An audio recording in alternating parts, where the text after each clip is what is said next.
Welcome to our live stream of high school sports. Please note that this broadcast is produced by an independent team of sports enthusiasts, and the views, opinions, and commentary expressed are solely those of the commentators and not representative of the schools, teams, or athletes featured. While we strive for accuracy, occasional errors or misstatements may occur. This stream is intended for entertainment and educational purposes only. Thank you for joining us and enjoy the show.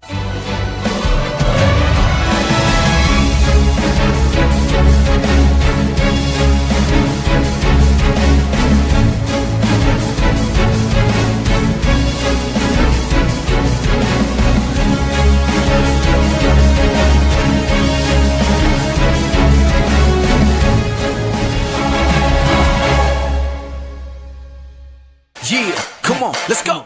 Hey, you ain't never seen nothing like this. Ain't no telling how it might get. It's the hypest right here. High school sports at its finest. So many highlights, you have to rewind it. Hey, Stream City, let me just remind you.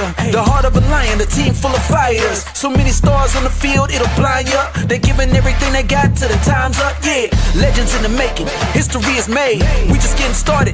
You ain't seen a thing. YSN, gotta know the name. They gon' bring the flames. They gon' do their thing. Take it to another level, don't hold back. High school, got a passion and we show that. Got the drive and you know they got the heart. Number one spot for your high school sports. Let's go for the win. Hey.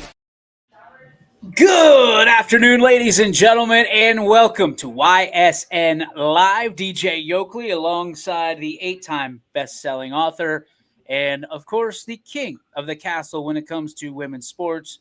Ladies and gentlemen, Anthony Ronald Hartwig. What's up, pal? How was your weekend? My weekend was good. How was your weekend? I know it was big for wrestling fans. You had a big Saturday, right? Saturday. We're gonna get to that. Sunday, not so much. Saturday, off the charts. Sunday, I'm not gonna lie to you, I was a little disappointed. Z wasn't. Z was fired up. Z, I'll say it. Z ruined my night because he was rubbing it right in my face that his guy won and my guy lost, and then my guy continued to lose. So for those of you who don't know, I'm a huge John Cena guy. Have been for, about 25 years. Better part of 25 years or so. Things didn't go well for old Johnny last night. Johnny C. The Super Cena. Didn't go well. But we'll talk about that in a little bit. We have some good stuff to talk about. We actually, before the show, what's interesting, this was something we probably should have talked about late last week, but I wanted to make sure we had, and we still don't have it on point. You and I were kind of going back and forth and not arguing, but just we're trying to figure what's it the out. Right answer. Right. And that's not good from that scenario. Journalism. This is a real tough subject for a lot of parents, and we want to make sure that we're accurate. And listen, not that we're very good at our jobs, we're just a bunch of schmucks, but if we can't figure this out, I'm trying to figure out how the normal parents, right, figure out when it's the right time to talk to or be talked to by that's college recruiters. And you made just a valiant, great point before we went on. Hey, the player, the student athlete can put out as much as they want to the college. Yes. But the college cannot respond until such a date. Now, right. I was under the impression, and I'm still under the impression, that it's August 1st of your junior year. You brought it up and said, Division I is September 1st. I think Division I is September 1st for most sports, at least. To which I said a couple obscene things, but I also think it's bullpucky, because why would that make sense? And hopefully somebody's out there that can help us. And I don't know if you got the one guy that we always go to, Mike Swinehart. Did he comment back? He said he'd look it up. He'd do some digging. He'd do some journalism. Mike Swinehart, journalism. But why would D1 be against it for September 1st if D2, D3, and junior colleges could go in August 1st? Yeah, I know. D1 is behind. They are late. It's a later date that they can contact you Why? than D2, D3, and JUCO. I don't know exactly the why for that, but I do know it's the reality. Makes no sense. Because the NCAA as an organization should have the same date from top to bottom. I don't maybe hey, go ahead, D3, D2. You get a jump start. Wink, wink, nudge, nudge. It might have to do with the scholarships that D1 has compared to D2 and D3. Maybe. Well, doesn't D2 have the same amount of scholarships as D1? I don't. D3 has 0 athletic D3 scholarships. has 0, but I think D1 has more per sport they can give out. Maybe. I'm not entirely sure on the why. I think it's all hogwash now with the NIL. Okay. I mean, that could be true too. I think it's all completely a I know. I mean, okay, we're gonna give you a full scholarship to go here, but you're also gonna make $8 million. Okay, you're gonna make more than our head coach. How about you come here for $8 million and you pay to go here? Okay. Okay. What does it cost? Oh, $25,000 a year. I'm in. Yeah, I mean, like that's the narrative that a lot of these parents and imagine Z's 7. By the time he turns 18, right, they're gonna rewrite this book 800 times. And because now there's profit share and all this stuff that goes into it, it's a little bit wild to kind of go after it. Did you just disappear? Right. Can you still hear me? My camera got. I can hear you. Okay, I cannot see you. I'm gonna get my camera back. All right, you get your camera back. I'll keep talking and tap dance for the show. You did it last week for me, so right back. What's right is right. While Anthony tends to that, August 1st or September 1st is a huge day, depending on who you ask and what AI you ask. It's a huge day for juniors that are student athletes, and for a lot of different reasons. But the main one is contact, official visits. You also have the opportunity with unofficial visits, meeting up with coaches, and basically just starting that dialogue, which is huge. And we're going to go down a path today, and this is because we don't have any interviews, because Anthony did 6 of them today. Yeah. Unbelievable. Those will come out over the next few, because you're out of here on Friday all the way through next week. So we'll be having some guest hosts and talking about some stuff. One of them's got to be Andy Hake. So Let's go. Keeping that in the chamber. He took his team to the Hall of Fame, I saw. He did. And he was the first one I reached out to. In our conversations with the Hall of Fame, and I said, Andy, would you want to bring the guys here? Absolutely. We're in. They brought 110 Mineral Ridge representatives to Canton, Ohio. Let's go. And I love that. And that's kind of what we're looking for when we partner with the Hall, is we want to be that middle man, so to speak. Like, hey, you need people. You need a group of football players. We've got 80 teams that would be happy to do this. And we're looking to fill that whole stadium next year full of YSN football teams. So excited to have that conversation with Andy, potentially on Friday, just because you reminded me 30 seconds before we went on the air that, hey, I'm not going to be here. So, hey, way to go, Andy, because I would have been toast. I'd have been like, where's Andy today? No, I wouldn't have done that to you. No, not you. It's been done before. It's been done before, but not by you. But let's get back to the August 1st, September 1st. I mean, you have helped and aided in a lot of this at the next level. I mean, you've got a lot of contacts. You've pointed a lot of people to the right places to at least start the conversation. Right. As juniors, you still have obviously 2 years of eligibility in the sport or sports of your choice in your high school. But you look at this, most parents are thinking that, because we've seen like committals at the freshman year. Yeah. Which is crazy.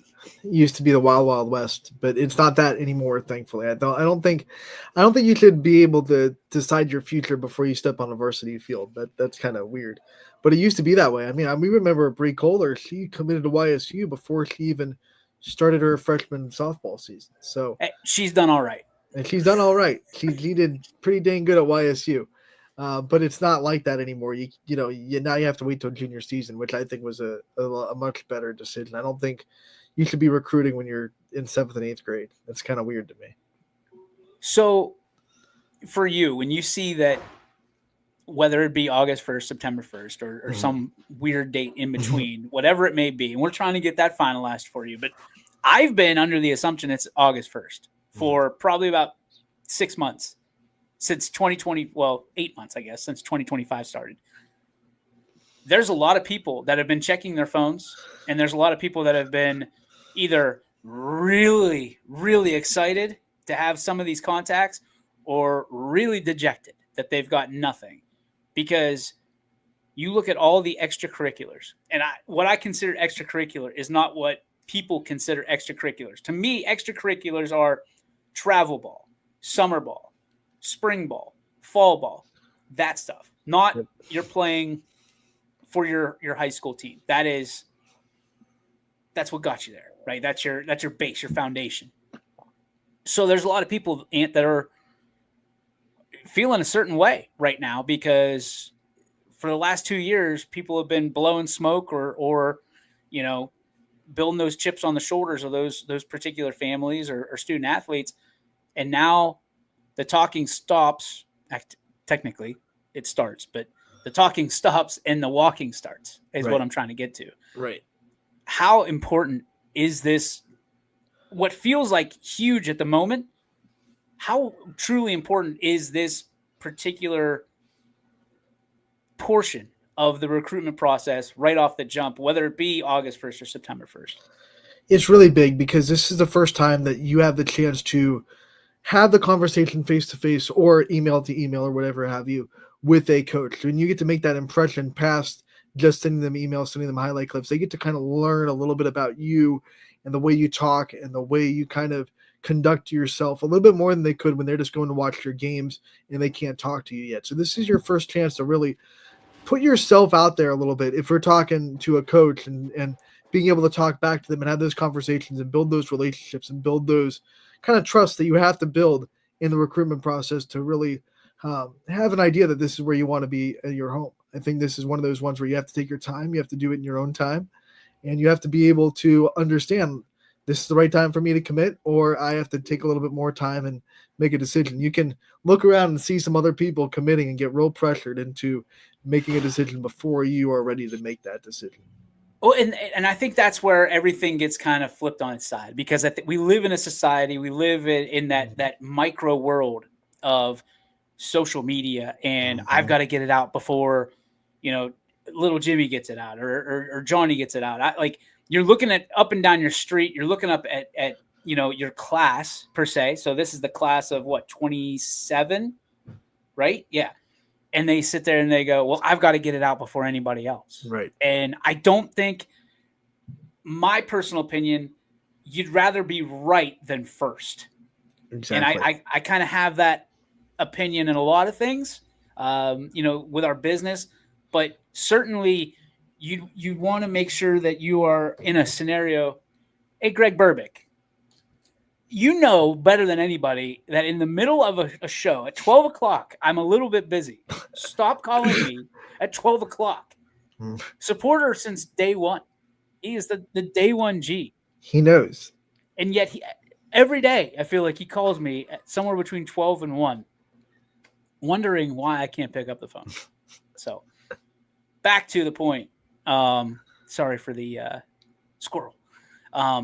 But it is truly like understanding that you're better off going through this process. And college coaches and college recruiters understand, and they're not all going to sit there and give you flowers and say thank you for coming to our campus, and because they know they've been through this before, and they're not going to blow smoke up your tail a lot. They're going to say, we're a spot. This is a business. It is a business decision at this point. And I think, correct me if I'm wrong, Ant, and step in whenever you want. Parents and student athletes need to start treating this as a business decision. Oh, absolutely. Not an emotional, not a, hey, if we get this first, we get them. It doesn't matter if you get there first or last. Mm-hmm. Like college coaches and recruiters and the financial packages they provide you are pretty much already summed up. And they're not going to show you their cards. No. They're not going to sit there and go, we're waiting on this guy. They're going to say, this is what we can give you. And then maybe if they get you on the cheap, it's the same as the real world in professional baseball or professional sports. If they can get you on the cheap, they're going to get you on the cheap. Like parents don't realize that. Well, I think the faster you differentiate between talking to a high school coach and talking to a college coach and how different it is, the better off you'll be, because a high school coach will kind of work with you and put their hand around their shoulder and kind of guide you through the process. It is a business decision for college coaches. They are out there to put up the best roster they possibly can for their job because they are wins and losses bound. High school coaches aren't necessarily. Sometimes you could argue that high school coaches are expected to have a win-loss, in their column. But most high school coaches are, teacher first and the wins losses second. College coaches are like, if you don't win or lose, if you don't win games, you're going to not have your job anymore. So they are making a career decision. They are making a business decision when they are recruiting you. So the quicker you can figure that out and then match that energy and make a business decision yourself with the conversations you have, the better off you'll be. I also believe, and again, correct me if you think I'm way off on this, because you've seen a lot, especially in the world of women's sports. You've seen a lot of that transition, and you've been in a lot of those conversations and heard a lot of the parents and the student athletes.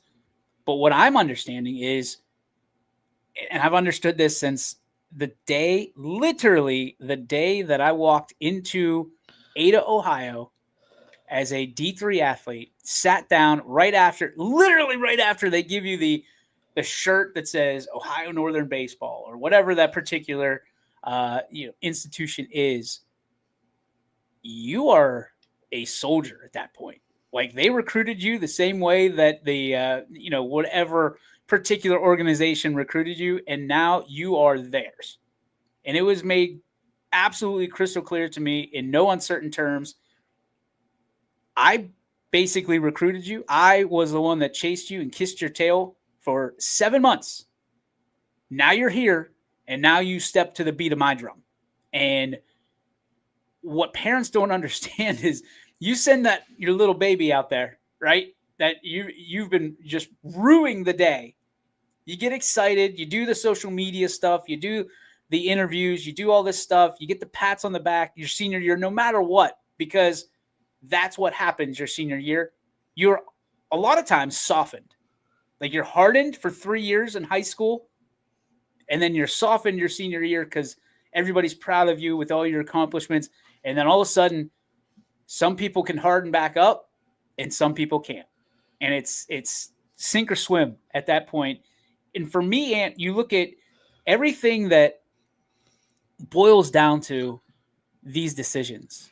And what I tell everybody, do not just go to one school. Let them massage your shoulders and tell you how good you are and how great you are. And hey, sign on this line. We want you.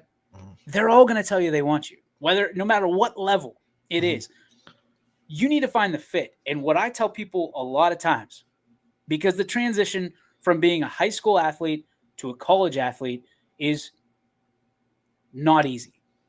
It's not the same. Nope. If you think it's the same, you can be as incredibly talented as anybody, but the jump from one to the next, the learning curve is vast. It is just incredibly challenging because, like you said, that your teacher, who is your baseball coach, your golf coach, your volleyball coach, they are there because they want to mentor you. They love the game. They're not there for the stipend.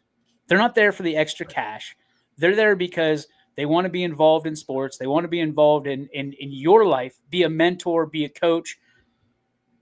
The next coach you have, the staff are there specifically specifically to win. That's it. And if you can't help them, you are just a casualty. And it is a very, very lonely road, right? They talk about success being a very lonely road. Pal, there's a reason that there's only 7% of high school athletes going to college, no matter the level, and playing college sports. And that number shrinks the further you go, because at some point you look around and you're like, man, they don't say, hey, we feel bad for you. Don't worry about coming to practice today because we know you have to study for your trig test, or we know you have to they don't care.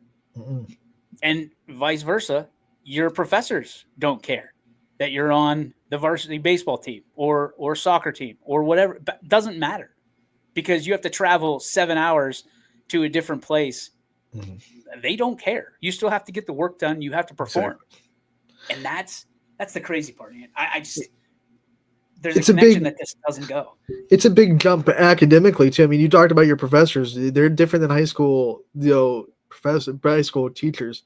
Like they don't care if you show up for class or if you do the work. They're there to get their money, to get, to do their job. And they're not gonna, pat your back and try to force you to get the work in. It's like, hey, if you do, you do. If you don't, you don't. And that's kind of the college coaches too. Like, if you help us win, that's great, and we will be here for you. We will help you be the best player you can be for our program. But if you're not putting in the work that we need you to, and you're not helping us win, we will cut you off pretty quickly. It'll be a very quick reality check on how much loyalty there is when there's not, work put in on the other side. There's really not loyalty there if you're not showing these coaches that you're there for the reason they want you to be there.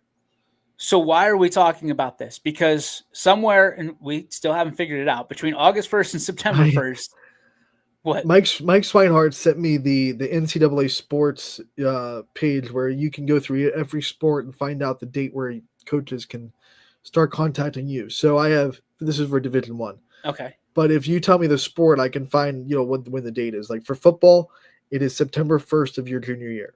Baseball. So let's go to baseball. Baseball, it is September 1st of your junior year. So why is this August 1st thing out there? And it specifically says Ohio, Ant.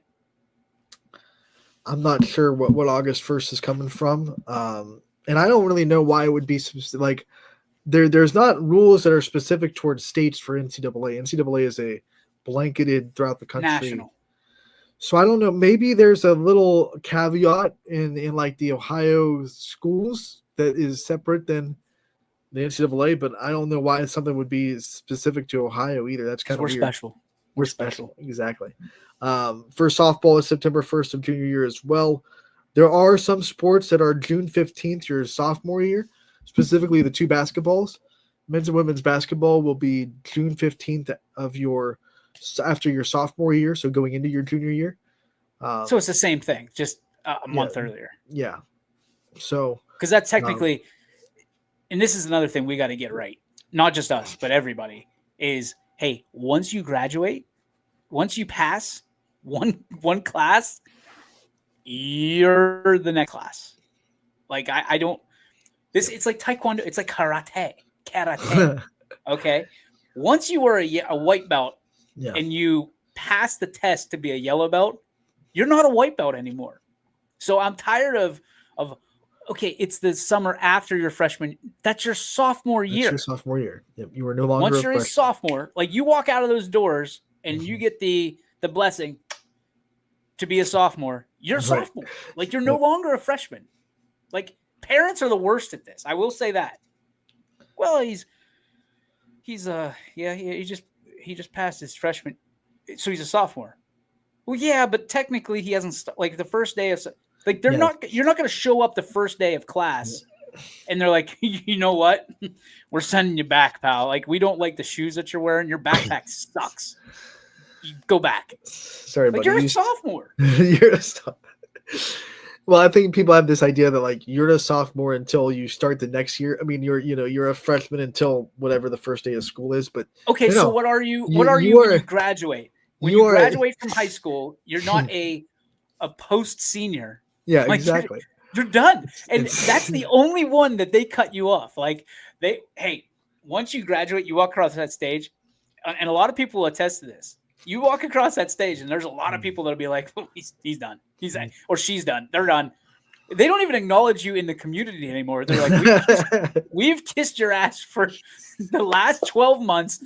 Get out of here. You're Hi. You're in the real world now. Don't ever come back until you have money to pay for tickets or whatever, or to Right. support our alumni association. There's a lot of people that feel like that, and it's true. But hey, on the way up, yeah, he just graduated his junior. No, he's a senior now. He's a senior. Like, we want that senior year so bad until you're a senior, and you're like, dear Lord, the pressures Right. that are just coming down at you, because everybody wants you to make that decision for the rest of your life, not knowing that, hey, you can transfer. If things are bad, if things don't go your way, you can get out. What are you going to do for the rest of your life? Yeah. Don't know. And that's so important too. I mean, I think a lot of athletes get caught up in the sports and, you know, what this program is like, what this coach is like, and they miss if this college has what they want to do for their life after sports. And they kind of let that fall by the wayside. They show up to a school, they don't like the academics of it. They're starting to get behind academically, and then they're in a really big hole, and they find themselves in a bad situation real quick. Well, I also don't want to kind of put the cart in front of the horse and get people thinking, okay, well, we can take so much time to make this decision, because there is it's a fine line, right? You don't want to sit there and be like, okay, we're going to put this on it. Like, there are people, and this has worked. So I don't want to knock it. There are people that have not committed to colleges until they graduate. Right. That's a dangerous game, friendo. Those are the people that, like, you finally make a decision you want to play, and you're just like out there like, who needs a spot? Does anyone need a spot? And that's when the choices are slim. You're not getting your first pick when you're in that situation. Those are That's the people. a dangerous game. Those are the people that just want any kind of, you know, any school, any program. Just take me if you have a chance. And it's not a fun position to be in. I'd much rather have my ducks in a row before I graduate high school. Well, what kind of questions, I guess, and I'm sure you've asked some of these questions. Pardon me, some of these questions to the college connections that you have. But what kind of questions should potential student athletes at the next level, parents of student athletes at the next level, what kind of questions should they be asking during their official visits that they're going to be having, whether it's now or in the future, you know, in the next couple months, as they look to narrow down that search? Because, Ant, I got to imagine the kid that you've been hearing from for 2 years, maybe more, that is all, hey, I'm going D1.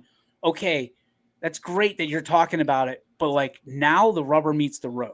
Mm-hmm. And if those D1 coaches have been talking to mom or dad or whoever, or the coach, and now they're not talking to the student athlete, they just wanted your number in their Rolodex, just in case, you know, they put on 60 pounds of muscle and grew up, 7 inches and, put up the numbers. And a lot of times the numbers in high school don't matter except your GPA, your test scores, your FAFSA opportunities.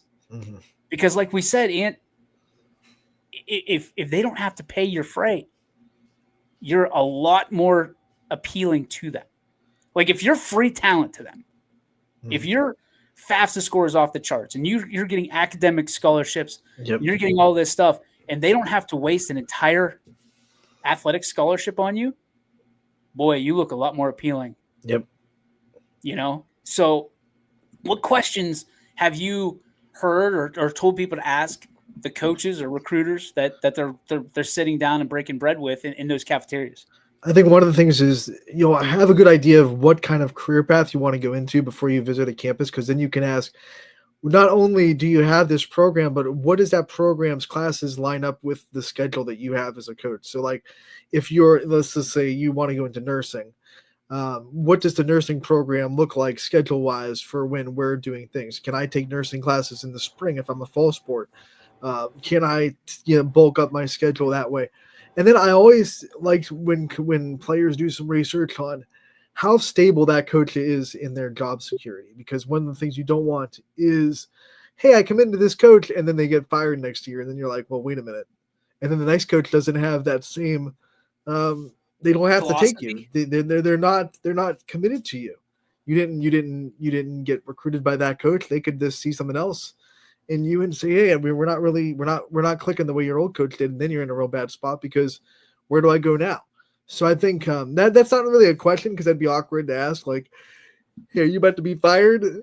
Because no one's going to say yes. You feel pretty good about your life right now as a coach. But you do want to do some research. Like, how winning is that coach? Like, what's the kind of feel around campus? The fan base. If you're a football player, you can really go on Twitter and find out what the fan base is saying about that coach really quick, and maybe the job security of that coach. But we're talking about that's D1, but right? Yeah, we're talking D1 right now. But still, the majority. Let's face it, 99%. We talked about the numbers last week before. 99% of our athletes.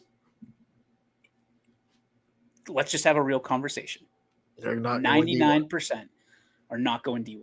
Yes. Okay. And I'm tired of, and I'm sure YSU's tired of this too. They're tired of hearing, well, I'll just walk on at YSU. You're not going to.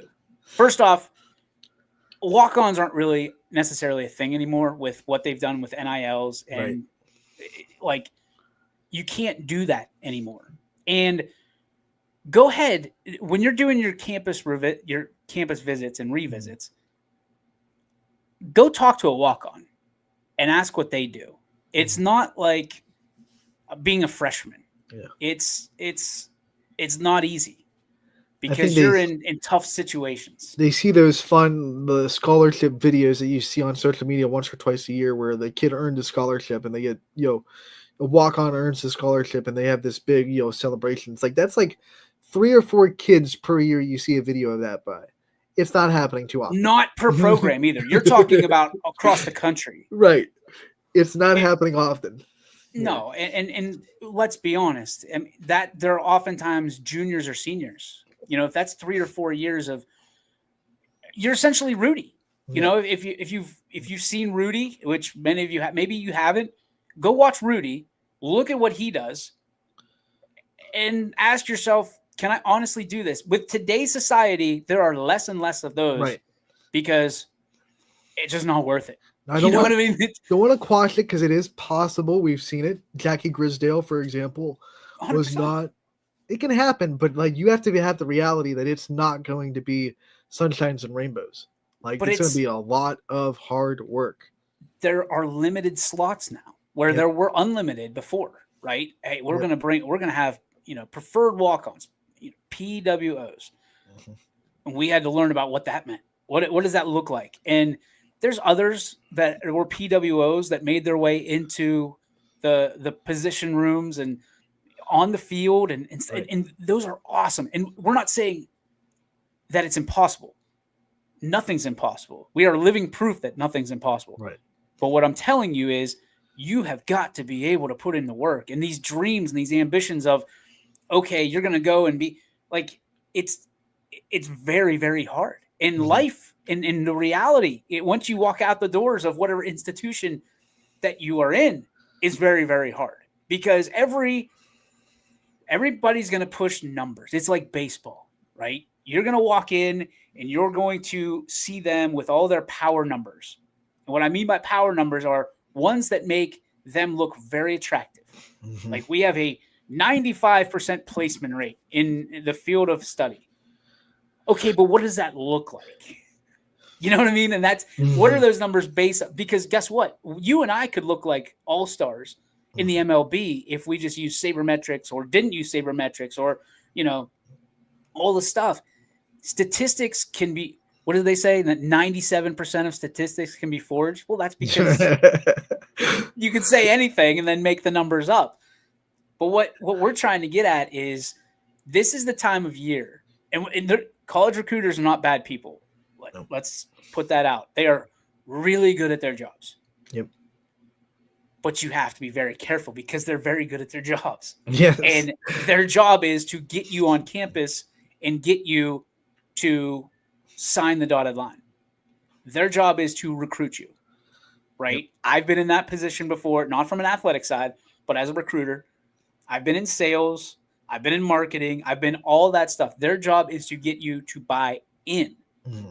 And a lot of time they're salesmen.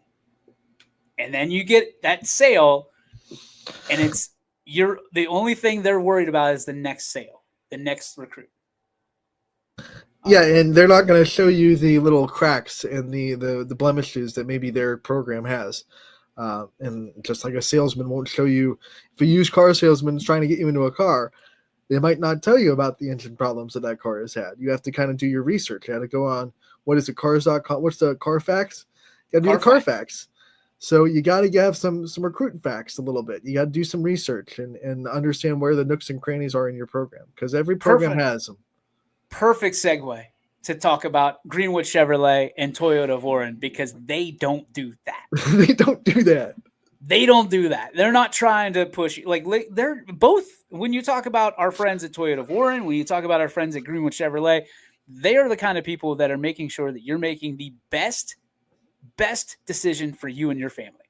And, whether that means being able to get in a safe, reliable vehicle, whether that means being able to just establish that relationship. So, hey, maybe now's not the right time, but let's move it down the road a little bit. We hope you come back. Our friends who support this program, support our network across the board, Greenwood Chevrolet. Listen, it's that time of year. It's time to get into a new gig, new vehicle. Whether you're looking to lease or own, you need to do that. It is all these discounts, these rebates going on.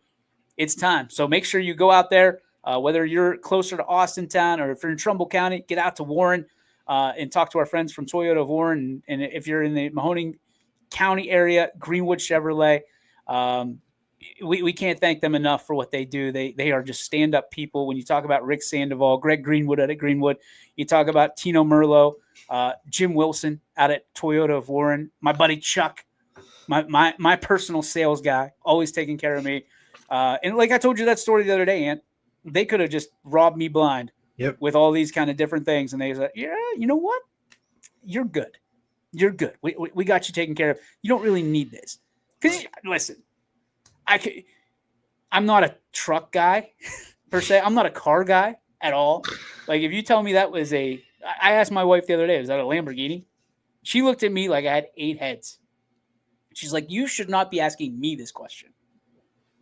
I made fun of Z because he's always like, like a Dodge pickup. And he's like, is that a Lamborghini? I'm like, no, dude. No, dude. Like, no, and dude. then here I was like, was that a Lambo? She's like, no, that was a Corvette. You're an idiot. That's it looked cool. Honda Civic. That is a Toyota Camry. Nice play. And it had flames on the side. Hey, it looks sweet. Look like go fast. That's all I'm about. If you ain't first, you're last. But no, when we got Steam. I am still trying to get recruited for YSN. Steve Hemberger. You got Hemberger on one side and basically the FCC in its entirety on the other side. And Hemberger says yes. And everybody else says, no. No. Would you like to keep your network running and up? The lawsuits are already written out. They're just waiting for Hemi to They're just, they've got Hemi's name right on it, just waiting for it. Just, okay. These jackwads are going to sit there. They're going to pull the trigger. We're still getting emails and letters from Canada because of Steve Hemberger. Yeah, come on. Because they're trying to recruit. I've still got the Canadian flag over here. I've got some maple syrup over here. Syrup? Canadian maple syrup, I might add, over here.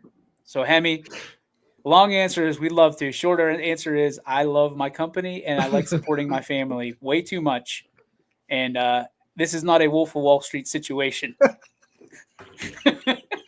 Not leaving. So yeah, I mean, getting back to the topic of the day is these coaches are going to start calling. Mm-hmm. They're going to start. And can we also, and I, with all due respect to parents everywhere, it is not a high school coach's job, Right. or an athletic director's job to get your kid recruited. Mm-mm. It's not. You're not paying them, okay? And don't be the person that goes, I pay your salary. You need that coach gets like $1,500, okay?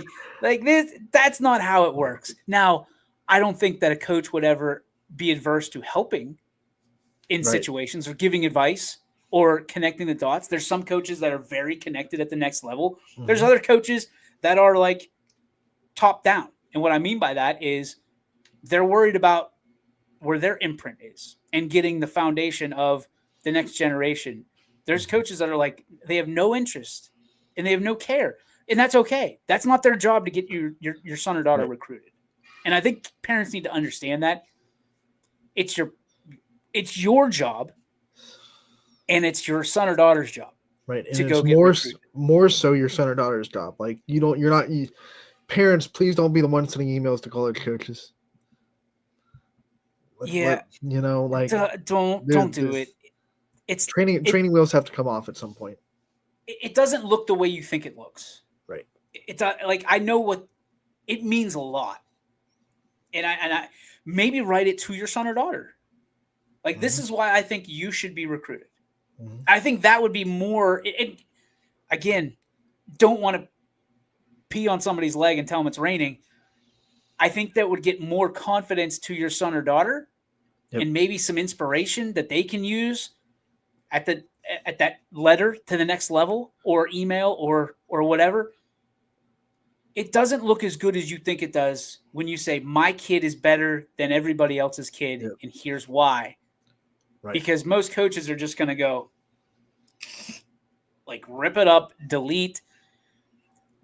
Another thing that I want people to know is your 37-minute highlight video that you're sending to college coaches, they're watching 2 minutes. maybe 20 to 60 seconds. And there's people out there that will just make a living off of you. Yep. A living. Yep. Off of that. Strictly highlight videos. Yeah. Right? And I'm talking tens of thousands of dollars. Don't fall for it. With what we're trying to do with Prospect, we've talked about it a million times. The proof's in the pudding. Like this is, you are who you are what you are, and we're just going to sit there and promote it. Don't fall for the trap of, hey, you give us $4,500 now, and we'll help you get recruited. But all the way, it's going to be $4,500 a year. So you add that up, that's $9,000, $18,000. Right. You might as well put that into a fund.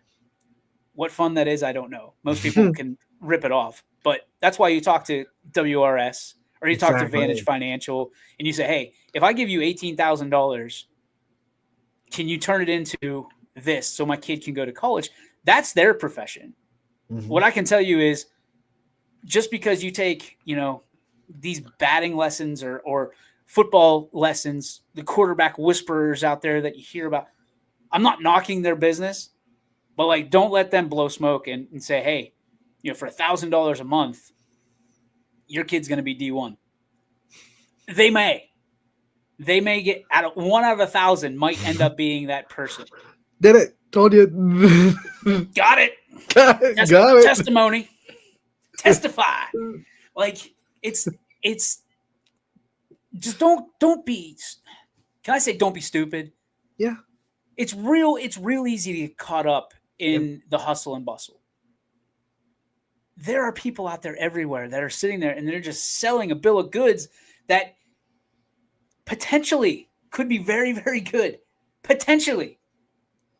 But potential is just that. It is just unrealized confirmation. they're feeding off your impulses. They want they want the lack of impulse control to kind of take over, because you're feeling that pressure we talked about. You're looking around, you see Johnny just committed to, Wright State for football. Oh, actually, they don't have football, but they just committed to, Delaware for football, and so and so just come into Youngstown State. Oh, I got to commit right now, and oh look, this guy's gonna get me to a D1 school for $1,000 a year. Okay, I got to get it. Let's do it. And then, oops, that guy's working out of his trailer park and he doesn't know how to throw. He's Uncle Rico throwing footballs over the mountains. You know what I compare it to? Honestly,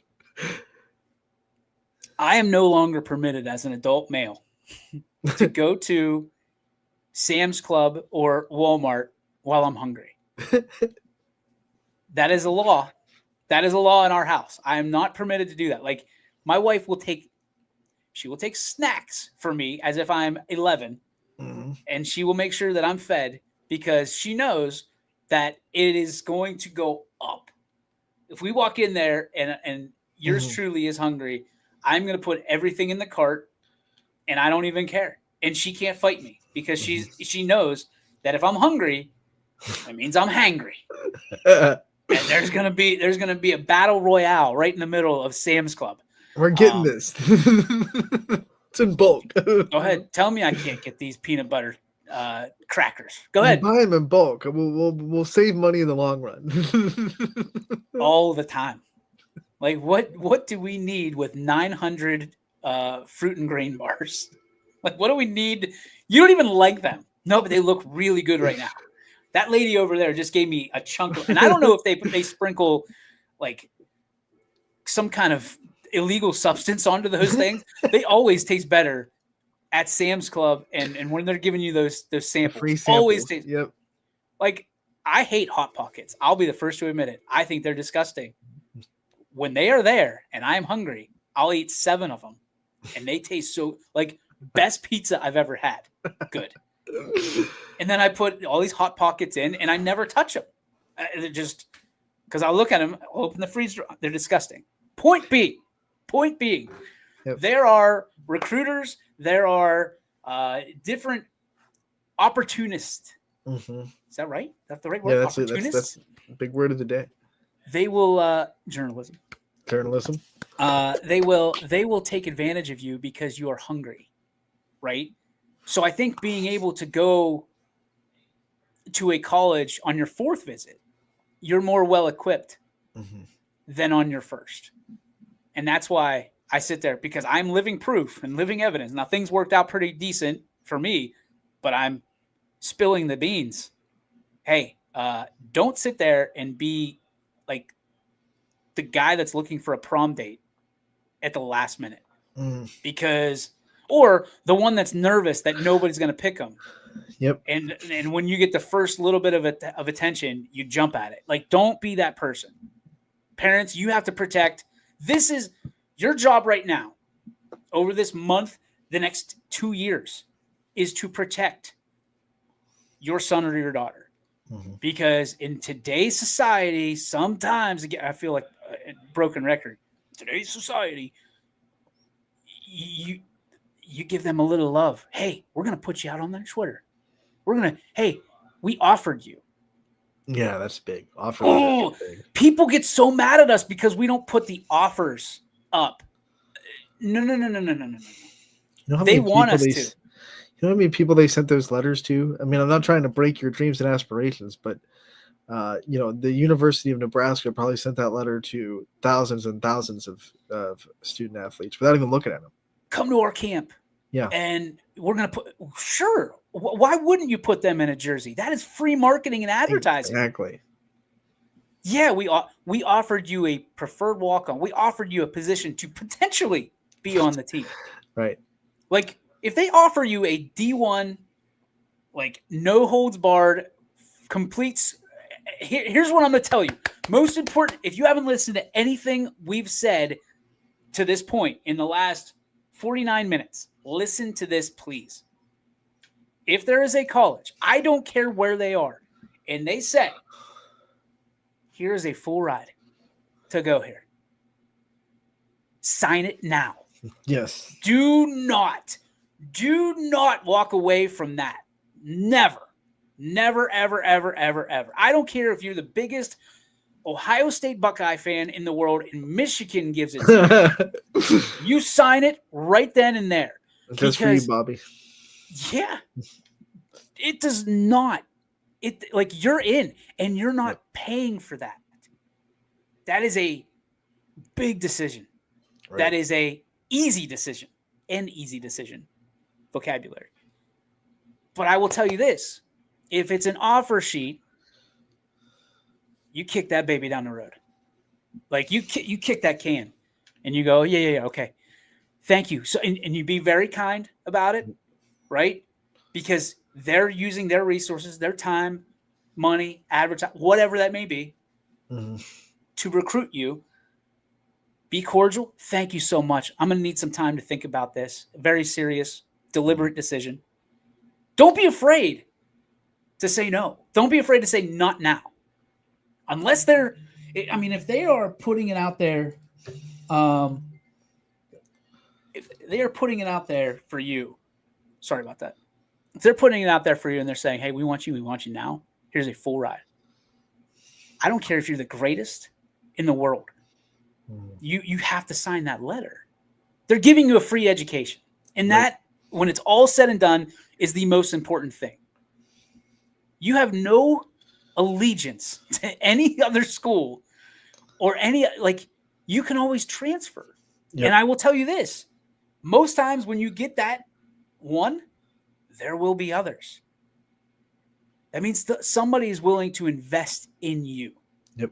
But when you're dealing at the D3, the D2 level, which 99% of you will be, very rarely are they ever, especially in D3, they can't give you an athletic scholarship. So if you're out there and you're saying, I got an athletic scholarship to D3, and you're telling us that, we know you're full of pastrami. They'll find ways to give you other scholarships if they want you on your team, but it won't be one that's specifically made for athletics. There's packages. They refer to them as packages because they're not scholarships. Now there's a bunch of things, and they can, I mean, you can get the Oreos and milk scholarship, and the left-handed scholarship, and all these, the blue-eyed brown, whatever. All this, which is, guess what? Doesn't matter because it's in your favor. Yep. And I've seen a lot of free scholarships out there that people get to sign that and say, hey, I'm going to this school, they're Division III, and people go, screw off, pal. Guess what? That is $100,000 scholarship. Like, if someone came to you and said, hey, I'll give you $100,000 to go here, go there. Yes. Like, it doesn't, just because you don't kick a ball or hit a ball or push people around doesn't mean that you shouldn't go there. Right. The D1 versus the rest of the world thing is silly. It's tired. Parents, your kid is not a failure if they're not D1. Right. Straight up. And like, you say whatever you want about me being a former D3 athlete. I'm going to tell you, those D3, D2, JUCOs work just as hard as D1s. They're just not all the time. I mean, D1s don't need what we're doing. Right. D1s were looked at when they were, to your point, Ant, 14 years old. Yep. And we know that's our guy, that's our gal. Like, checking boxes. And we know people directly, and we've had these conversations where they knew for 4 years that they didn't have to worry about recruiting because it was just going to happen organically. Yep. For the other 99.9% of student athletes, you got to hustle. This is your time. This is your window right now to make sure your stuff is on point. Mm-hmm. I'm talking clean up your social medias. Yes. And if it ain't clean, delete it. Delete it. If it is garbage, parents, you need to be very subjective at this point. Very pointed. If it's garbage and your kid's out there talking trash, bullying, just nonsense, I don't care if it was 10 years ago. Delete it. Start a new one. Don't just put lipstick on a pig and cover it up because There are people in those universities, those institutions that will go back 10 years. It's their job, literally. Nobody believes us when we say that, though. Nobody believes it.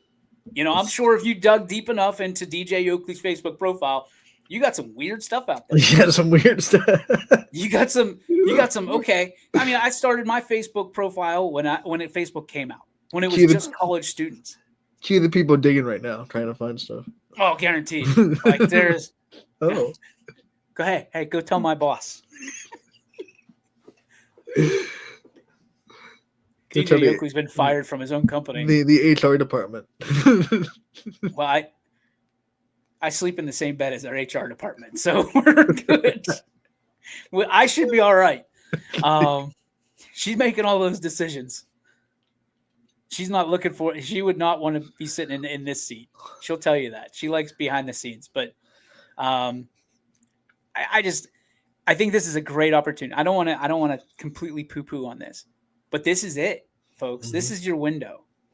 So you've got 2 years left, and there's a lot of parents that are going to be very reflective on these moments, as they should be. But you and I both know that the potential for, whether it is August 1st or September 1st or wherever that may be, that window it's shutting a little bit more every day and a little bit more every day. And you have to be very cognizant. Look at these words. Look at these words, Andy. It came to play on a Monday. Yeah. I mean, I'm ready to go. But you have to be very cognizant. Parents have to be very cognizant and teach their younger student athletes to be cognizant of body language, mm-hmm. of what you're putting out there, of what you're speaking of, what you're speaking about, and understanding that, hey, we've been talking about your dreams and ambitions of Ohio State and Michigan and West Virginia and Pitt, and that just might not be in the cards. So what are the realities, right? What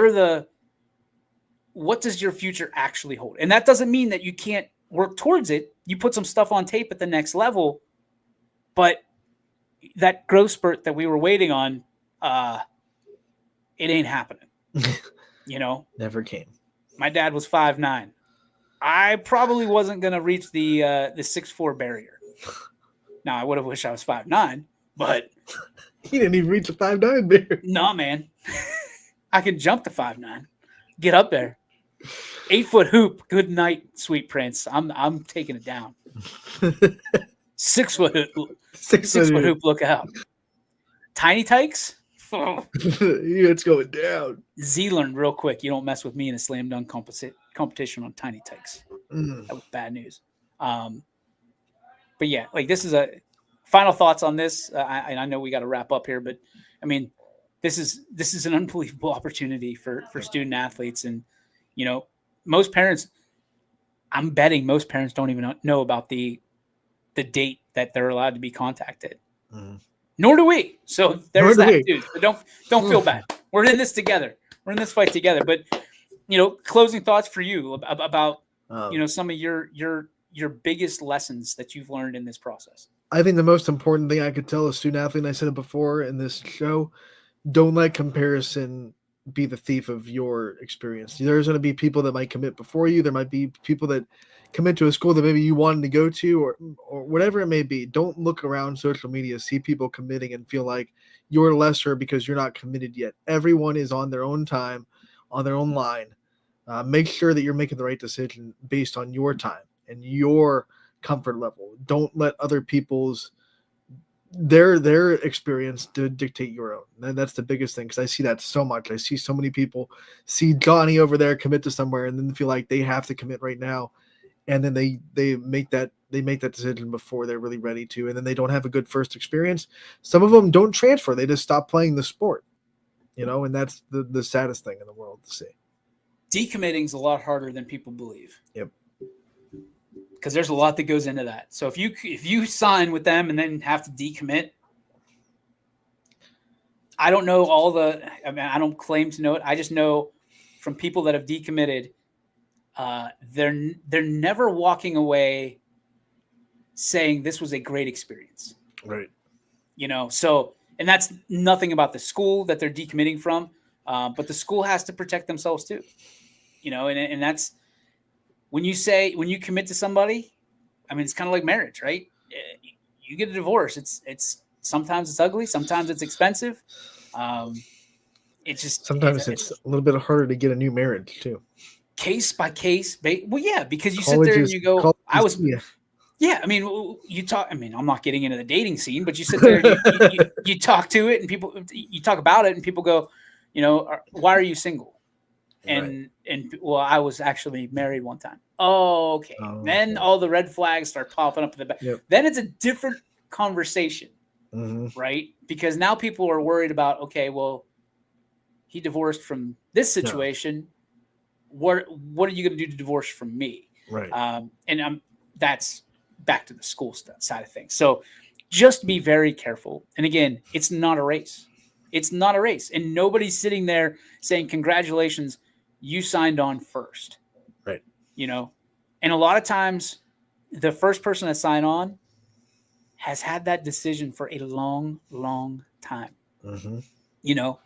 People talk about, D1s. I mean, the closest one, and I hate to use an example without permission, but I think we both know Abby in the Emsch family very well. I mean, she was the first one to ever get a phone call by Pitt on the day one. And she committed day one too. She knew that this was where I wanted to go, and it was Pitt, and it was, I think, September 2nd. She was announcing her commitment. So, and that was never a situation where they didn't know. Like they knew. Obviously you want to hear the offers, but I don't think even all the offers came in, and this was the right fit.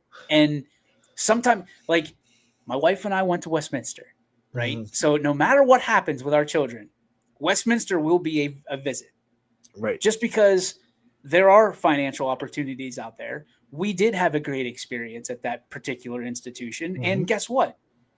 Like, we are familiar with it. So whether our kids are D1 athletes or D2 athletes or D3 or not even an athlete, hey, let's go check out Westminster. It'll probably be the first one we do. And we go, hey, this is where, Daddy was housed up, on campus. This is where we met. This is the tub. This is that. There's some of that goes into it. And then there's some people that go, I'm going to Ohio State no matter what, or I'm going to Notre Dame no matter what. I'm going to, that's okay. But the work that goes into it, you have to understand that, you just don't walk into those places. You don't walk into college with terrible stuff and expect a full ride. It's not, especially now. The world is a lot smaller than it used to be when it comes to that because of the internet. And the internet, I promise you, will not lose. It's undefeated. It's like Goldberg. Which, hey, perfect segue into our Joe Dickey Electric, What's Your Spark? Presented by Joe Dickey Electric. They are everything electrical. They are always here for you on the web, 24/7, 365. Reach out to my good friend Eric and tell him YSN sent you. Joe Dickey Electric, such a great sponsor and always a supporter of what we do here at YSN.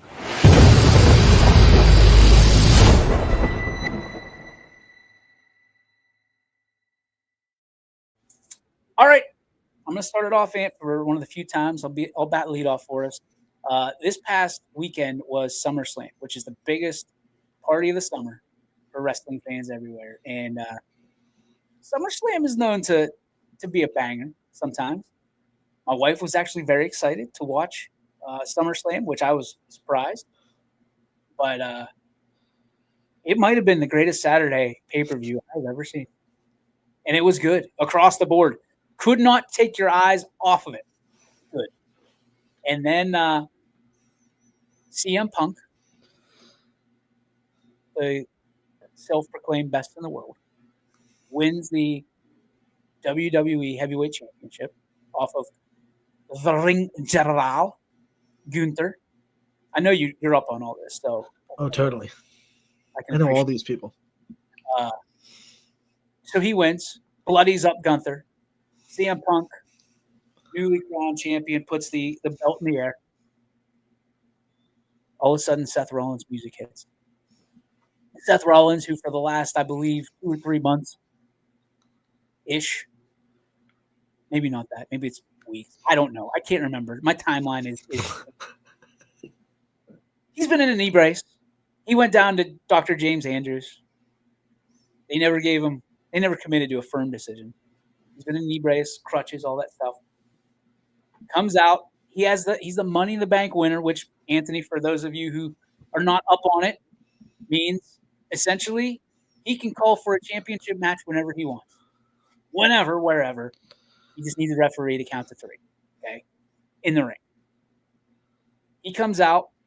Everybody loses their mind. And I'm like, okay, this is just going to be – he points to him. They're setting up something like they did years ago with The Rock and John Cena at WrestleMania. I can't wait to get back in the ring with you a year from now. Yeah. I'm sitting there like this. I get it. Promotion, marketing. I'm in. I'm like, okay, this is cool. Then he turns around after he says, you just enjoy that while you have it. Turns around, takes a couple hobbles, stops, throws away the crutches, unbuckles the knee brace, grabs the briefcase, runs down, beats the living hell out of CM Punk, who literally 60 seconds earlier won the title, beats the hell out of him, hits him with a curb stomp. 1, 2, 3, new champion. I will tell you firsthand that as you grow up, you have these moments that like used to be when you're young, just you're marking out. You're just losing your mind because of how exciting it was. When you grow up, you kind of, okay, I see. You kind of play it out in your head like, okay, this is what's – it's been a minute since I went nuts. Saturday night, I jumped out of the chair. When he threw the crutches away, I flipped out. Z had no idea what was going on. My wife is sitting there. Bella's just snoozing. Like it's 10 o'clock. She's out cold. My excitement didn't even wake her up. But my wife's laughing at me while she's perusing the shopping list for the next day. And Z doesn't like. He didn't know what to do because Daddy jumped up and was excited about it. Hey, that was one of the greatest swerves of all time, right there. And then, because I'm a freak, I watch press conferences, all that stuff. I'm in, hand in the pile now. I'm in. Triple H gets interviewed. He's the boss now. He's essentially the new Vince McMahon. He goes, if you like tonight, you ain't seen nothing yet because it's a 2-night event.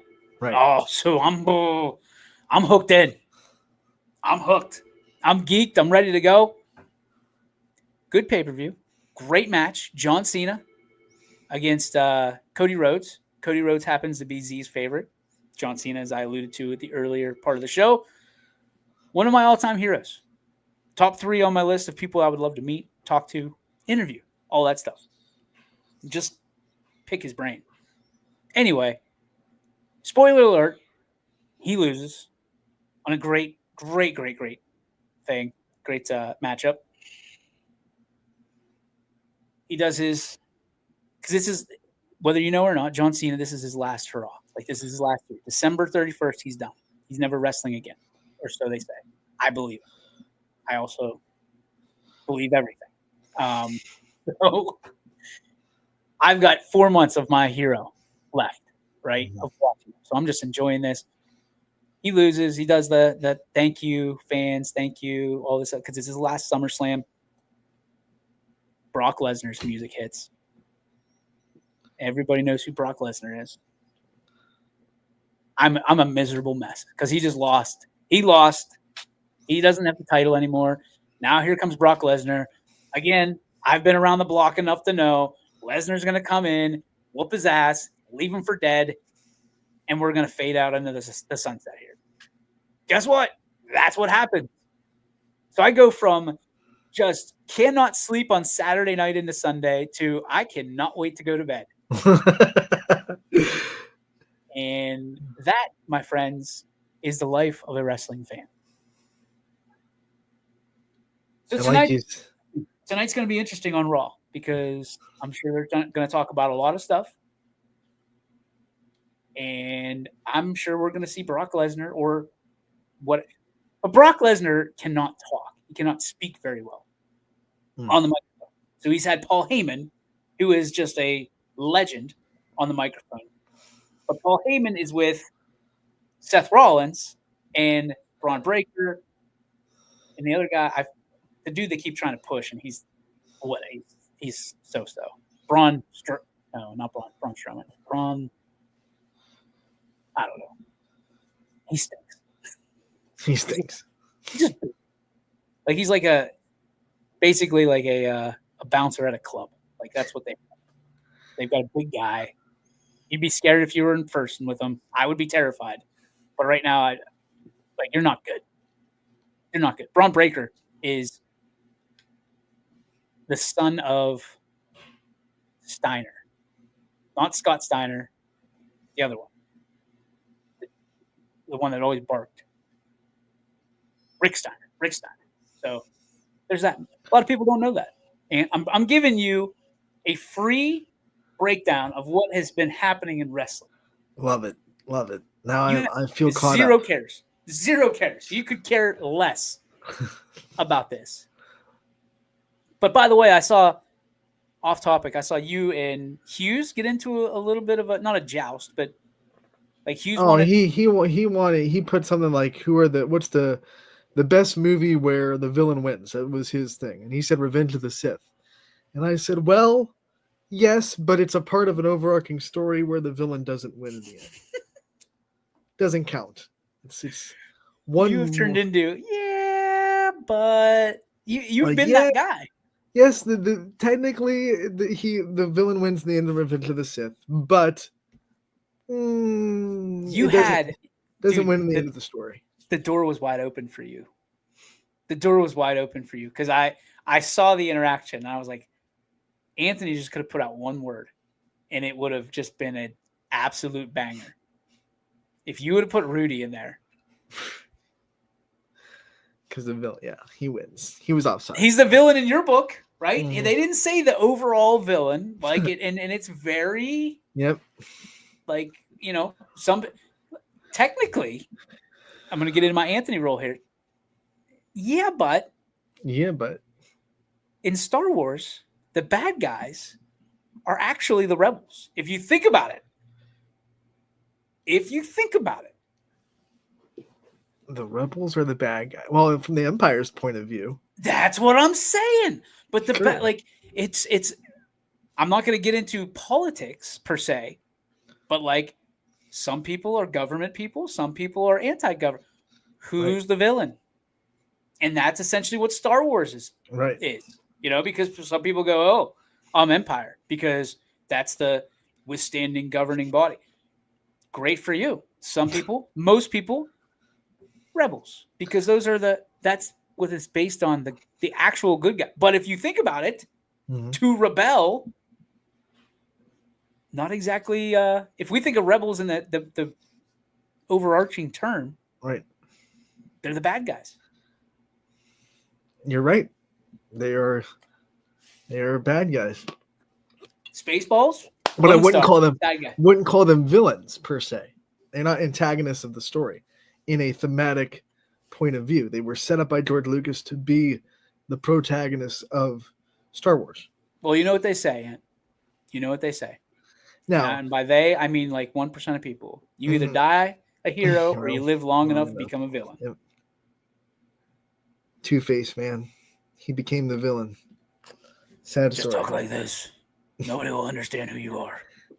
I will accept Infinity War, though, because in my opinion, Endgame was a different Thanos. So Thanos wins in Infinity War. Spoiler alert. They go back in time and beat a younger Thanos in Endgame. So it's not the same Thanos, in my opinion. So I would argue that Infinity War counts as the villain winning in the end of Infinity War. my nerd brain. No, I reject that. Because they don't beat the same Thanos in Endgame. It's not the same guy. Yes, they don't did. Even, they don't even write At him the beginning of the movie. They cut his head off. They go way back and they beat him in Endgame. He loses there, but he wins. Like he won that. He destroyed the Infinity Thrones. They can't erase what he did. He didn't win if he dies. He did everything. Yes, he does. Jesus wins. He died. Okay. No, we're he comparing did everything. Jesus to Thanos now. Thanos did everything he wanted to do. You better not roll half out the of universe. He destroyed half the universe. His mission was done. He won. And he destroyed the stones so that you couldn't reverse what he did. The fact that you just compared Thanos to Jesus, I hope you are not going out of your house anytime soon. Lightning, my friend, is waiting for you. So, in my opinion, Infinity War counts. But there are some great movies out there where, spoiler alert, the villains do win. If you haven't seen them, then I'm not going to count them out. But there's some old ones that I think spoilers can be out there, like Chinatown. Great movie. Never villains seen it. Win. No Country for Old Men. Never seen it. Villains win. Fight Club is a good one. 7, you could argue, although I don't really adhere to that. What is that, like the gluttony, that stuff? Yeah, 7? with Brad Pitt and Morgan Freeman. You are a like Siskel and Ebert style film buff. Yeah, so I wanted to be a film director for a long time, so I got really into the movies. I will tell you that I pretty much won't watch a movie if the villain wins. There's no way. I'm a good guy. And if sometimes you just need a little bit dose of reality, because sometimes in the world, as we all know, we're sometimes the good guys don't always, unfortunately. We don't finish first, but we always win. Always win. We always win. I mean, I'm not going to compare myself to Jesus. Please. I'm not going to be that guy. I think we took some liberties in the last 3 minutes, if I'm being honest. But yeah, I think like you take your beatings and you get your come up. But the fact that Hughes put out a hot take does not surprise me. No. The fact that you responded and got in the fray, I was intrigued. I was like, oh gosh, here we go. And then I scroll down a little bit and there's Anthony Hartwig's comment. I was like, oh, here we go. Here we go. Here we go. Hey, when it's a movie discussion, I'm on it. So he probably hates when I know he hates whenever I comment. Like, I always go to his Kenny Pickett jersey, and it like anytime he makes some rash like hot take on a Steeler, I'm like, okay, Kenny, like what are we talking about? But he did send me a message, and we listen. First and foremost, we love Eric Hughes. Love hot take. He went to the Pat McAfee show last Wednesday when they went to Latrobe and sent me a screenshot of him on the Pat McAfee show in the crowd. I saw that. And I was like, okay, cool. I don't know how close he was. I also saw Pat McAfee give a shout out to the Boardman Spartans. Yeah, and I was bummed. You sent that to me, and I was real bummed. And I was like, how? I mean, the kid's probably taller than I am. There's no doubt. And Pat McAfee, good for Boardman. But there's a part of me that was like, I was heartbroken. But I'm one step closer. One step. Jelly. I'm not jealous. I'm just like jealous means that you don't want it for the other person. Right? I want it for Boardman. True. I want it for me too. And then Noah was like, hey, my wife says that you got a man crush on Pat McAfee. I do. Like I so many not like I don't want to like kiss him like that. That's not what but like what he's done in an entrepreneurial avenue. Yes, very much a fan. Like top 3 people. I already named one of them. You can probably guess the other one as well that I would love to sit down and meet and pick their brain. But we're not going to get into that. He likes wearing red ties. We'll put it that way. But Pat McAfee to me is like everything that like we don't have a blueprint here at YSN. He's like, hey, we can do that. We should do that because he does it the right way. You know, tell a friend, something nice. It might change your life. Like that's And then top of the line to me. what I also love about him, and I've grown to know this over the years of watching his show, and I think we're the same way. Like when he does something that maybe he doesn't agree with, or something goes wrong, or he doesn't do things maybe the right way, he's always someone that's transparent about it, and he'll come back and say, "Hey, that didn't go the way I thought it would. Here's how we're going to fix it." And I love that. And I've always loved that. And I think that we are in an industry, if I may, got on my because he always jumps on the high horse. Yep. But like, I'm not getting on a high horse here. We are in an industry that has rejected us overarchingly. Like, I don't wear the right shirt.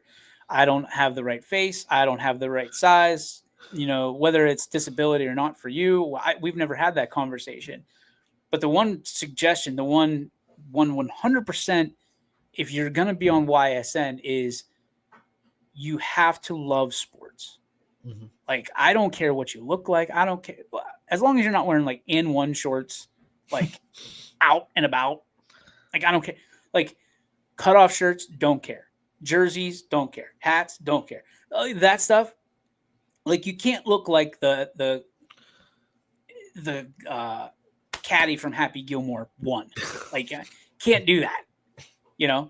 Maybe in some situations you can, but you got to be presentable, and your heart has to be in the right place. Like, we're not going to put on someone who wants to promote themselves more than promote the student athletes, the coaches, or the community. Like, our platform is just that, to provide a heroic sense of belonging for those particular people.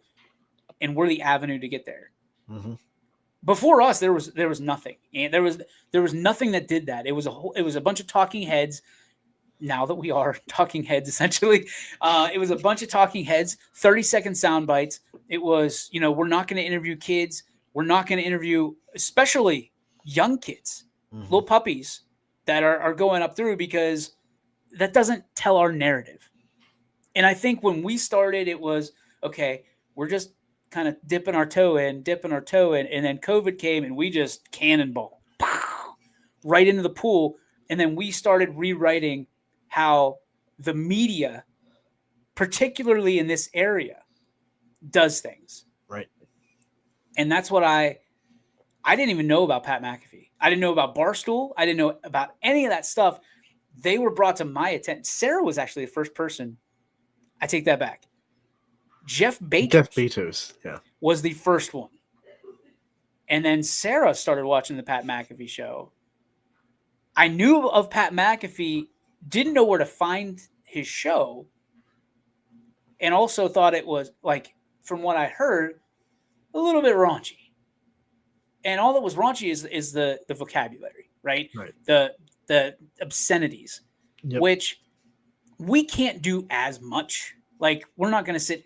We try not to drop F-bombs. I've done it. It's out there. I say it. I'm not ashamed to say it. It's not one of the greatest things that but it's part of our everyday life. Mm-hmm. And I think authenticity, as you and I talk about, because guess what? There are no scripts. Like, I couldn't stick to one or read one with this light in my face anyway. But you and I talk from the heart. So I think that's one of the things that people appreciate about us most, is that this is who we are. This is what they're getting. Now, sometimes it's a little bit more of an exaggerated version of who we, especially for you, because we've had to pull you out of your shell a little bit over the last 9 years to do what you do. And you've done excellent at it. Mm-hmm. But I think that there's nothing we're going to sit here and be like, oh no, I wouldn't say that in real life. No. There's some things that we have to promote, and some things that, but like, we're never going to be like, oh, we go to church on Sunday and then just absolutely go the other route on Monday. Like, that's not who we are. Clubbing on Monday. Yeah. That's, like, I acknowledge that. Like, I look at that show and I go, hey, I think we can do that, because we've always been, that's YSN is the premise of, okay, look what they're doing at ESPN. And can we bring that down 2 rungs to the high school and level and below, and make that exciting and fun for for everybody. And I think that's what people don't like us in the media per se, the majority of the media, because they're used to, I come in at 3, I leave at 11. That's why a lot of people don't like Pat McAfee either. He's not doing the things that it's not the normal. It's not the norm. Anytime you push back against the norm, rebel, to go back to anytime you kind of rebel against the current culture of what it is, people aren't going to like that, because they're like, well, that's the way I do it. And if you don't do it the way I do it and you're making it popular, then the way I do it is going to be insignificant and it's threatening. And it's like, same thing with like when animators got into computer animation. We're going to lose our jobs. These computers can do all of our jobs. Well, then I don't like computer animation. Well, look what it is now. Almost every animated movie is computer animated. There's no more 2D animation out there. Yeah. I think it goes down to you and I and a lot of the guys at YSN, Brian, Scott. How did we end up with Mike Ackelson? I mean, the proof's in the pudding. You want to know why people like us? I don't know that it's a big secret. It's that we work incredibly hard, and it's not for ourselves. It's to make sure that this gets out. And are we going to hit everything? Nope, probably not. And we apologize for that. We've never shied away from being apologetic that we can't be everywhere or do everything or write every story. But I will also tell you that it's a scenario where, like, we work really hard, and there are no standard hours for what we do. No. Like, I'll be honest, this time of year, it's a 5 a.m. wake up call for me. And it's not because the alarm clock's ringing.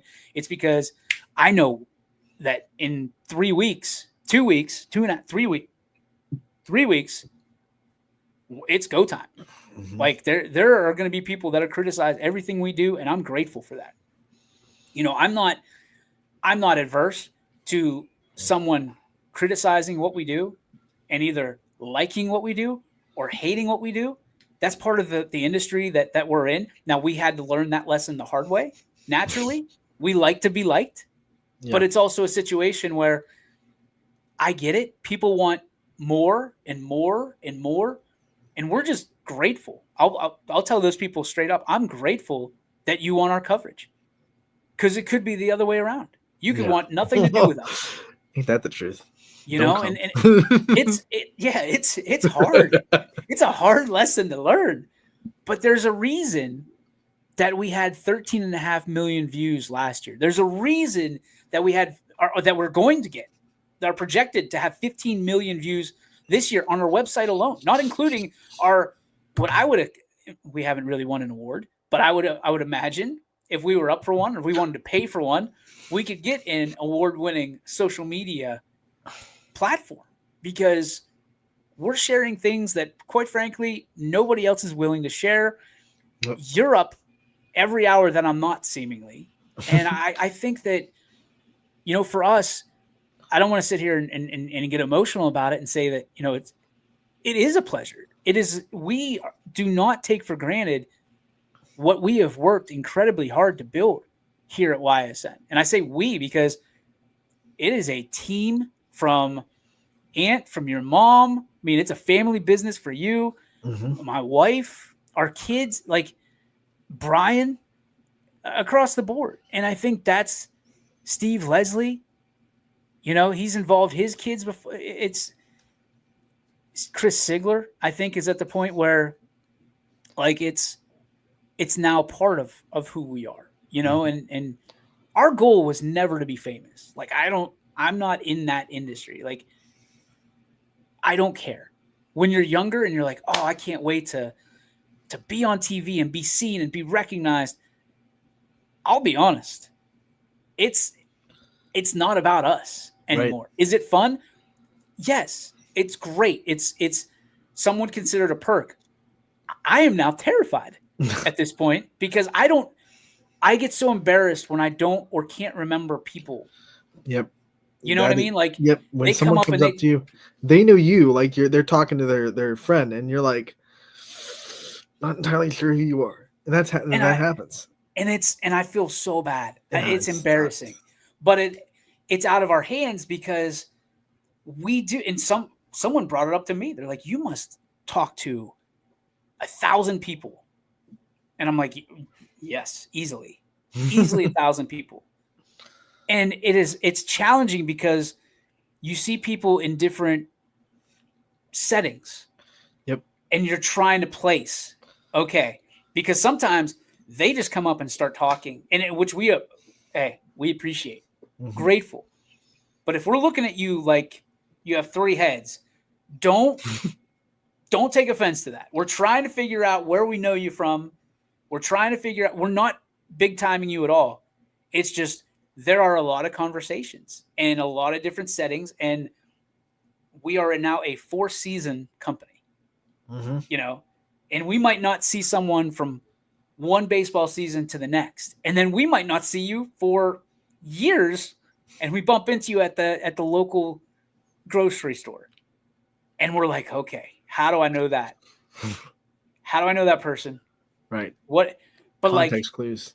68 schools right now, plus all the other extras that and I don't want to say extras because they're part of our family, just as but like we're based on schools. We're based on our coverage of high school sports. You talk about the Scrappers, you talk about YSU, you talk about now Westminster, you talk about like all the Little League, you talk about all this stuff, and you're like, oh boy, like it's danger zone for us because if we don't, some people get offended, and I apologize, but it's tough. But what we do, it's part of it, right? It's part of it. But yeah, so people that are sitting there joking about me on the jock of another particular entertainer, individual. Hey, I'm not going to shy away from it. You're right. I'm not going to shy away from it. There's worse people in the world that I could look up to other than Pat McAfee. Let's put it that way. Like there's no lists out there for Pat. So that I know of. And I think he would be a great business partner for what we do. I think he would be absolutely killer. But that is the ultimate pipe dream. So if you're looking for, hey, because you get the, hey, what are you guys going to do now? What's next? What's that? Man, I don't know. Like, I don't know. I'm just hoping to put my feet on the ground the next day and say, the company is here and, we're going to continue doing what we do. Like, everybody's looking for that next big announcement. We have one. It's big to some. We've already announced it. He was in here before. Greg McAfee, not related to Pat. Dang. Spelled different. Spelled different. You and I will be having Greg McAfee on every Monday. Yeah. McAfee Mondays. To me, one of the best writers and cover man that our area has had in quite some time. Now there's some legends. You talk about Steve Ruman. You talk about, Lowell Spencer has been just absolute dog in the industry for so long. John Vargo. John Vargo, who's now at YSU. But Greg McAfee is, our era, right? Mm-hmm. He's the best that there is. I make no qualms about it. And now he's with us. Like he is YSN through and through. He's going to be calling games for us. He's going to be on our show on Thursdays, yet to be named. Damn you, copyrights. Time's ticking away. We're knocking on the door, pal, and that's real good. That's real fun. Except for me, which I'm sitting there, I'm like, okay, that doesn't work. That doesn't work. What? Hey Siri, welcome to the show. That might be it. Except for the baseball game will probably sue us. It's hard. It's challenging nowadays to find something creative that somebody hasn't already used, and you're like, well, they're copying us. No, man. Like, sorry, show, countdown, kickoff. We could call it game day, and I don't think anyone at College Game Day thinks that we're trying to copy them. Like, we are not College Game Day. But it's not on game day. I promise. I know. It's true. And that's why, but countdown. It has to make sense.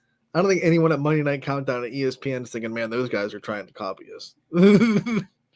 But it's the reality. I tell you what, I've been leaning because we have an affiliation with WFMJ, which is NBC. I've been leaning towards football night in wherever. And I think they do football night in the Valley, right? Right. And then the NBC is football night in America. Yes. And I love America. and I would love to do like I'm in. Right. That's a conversation I have not had, and like you alluded to, time is ticking, and I'm gonna be sitting there with this thing in my lap, like hot potato, and I'm boom. I'm like, it's literally gonna be called The Unknown Show. Like, Untitled. yeah. Sponsorship available.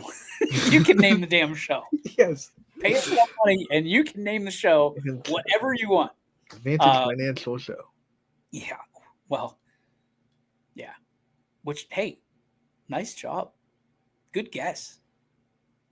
That might be the title sponsor.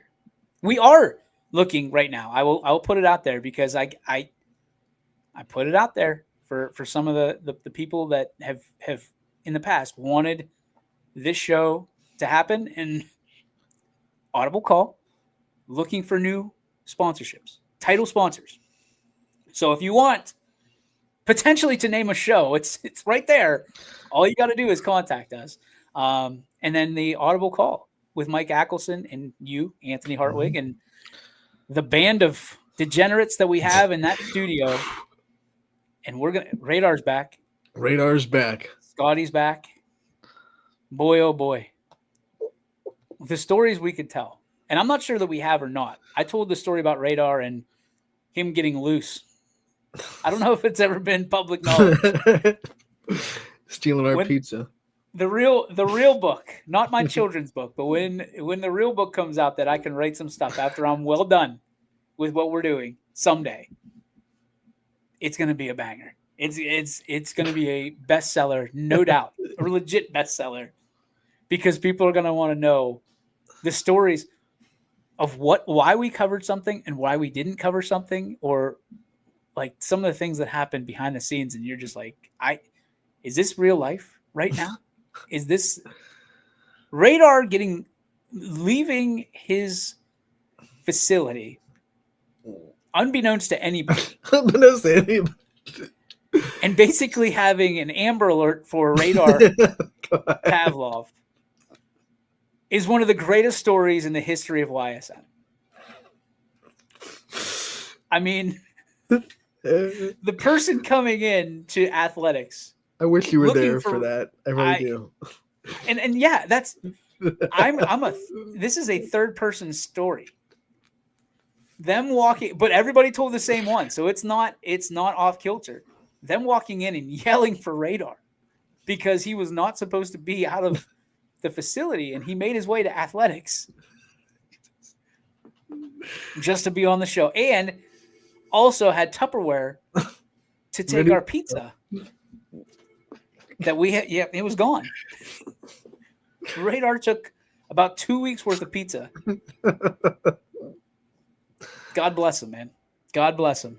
And I know Scotty's watching probably and laughing hysterically because he was there. And you never know what you're going to get with Radar Pavlov. I'll tell you that. He is certainly an advocate, but boy. We give you a wild card. boy. Whew.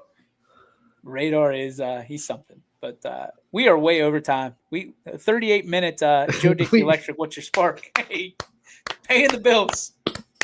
Paying the bills. Lights are still on. Thanks, Joe Dickey Electric. Thank you, Joe Dickey Electric. We appreciate you, Eric Carlson. And we're going to have an announcer from Joe Dickey Electric. Woo. Yeah, so we're excited to introduce you to him. And yeah, we're getting ready to announce when the YSN Academy is. So keep your eyes out for that. And if you would like to be the YSN announcer, now is your time to shine. We've said it before. We'll say it again. But again, window's closing on you too. So reach out to Anthony or myself on social media via YSN. So that way we can talk to you, get you all suited up and ready to go. And certainly with it is coming quick, like a freight train down the tracks. The season opener for fall sports other than golf and tennis this week. Tennis this week. Thank you. It's coming. And those are the ones that, let's just face it. Those are the ones that have the best coverage because they're the easiest to get to. So we want you to be part of our team. So reach out to us on social media, or if you're an email person, real simple. Real simple. Info, INFO, at ysnlive.com. And either Brian, myself, Anthony will get back to you as soon as we possibly can. But we're looking for those right now. The Academy will be coming at some point very quickly. And Anthony, you're probably going to be in Kansas City, so you won't be able to have a chance to meet people. So we're looking late this week, early next week, maybe even late next week, to get people, because when you come back, it's go time. It's go time, buddy. It is go time. Speaking of go time, it is our go time. It has been an honor and pleasure being with you here today on this Monday. Thanks to everybody for watching. You're still watching out there. We appreciate you. Don't hesitate to reach out to us if we can help you. If you need something covered, same thing. Reach out to us, and we will make sure that we will do our best, absolute best, to have it covered. But for Anthony Hartwig, my name is DJ Yokley. This has been YSN Live for Monday, the 4th of August, 2025. The only one we'll ever have. So, Anthony, may sports be with you, pal. And you, my friend. YSN thanks you for watching this presentation of Your Sports Network. For stories, stats, and more, go to ysnlive.com.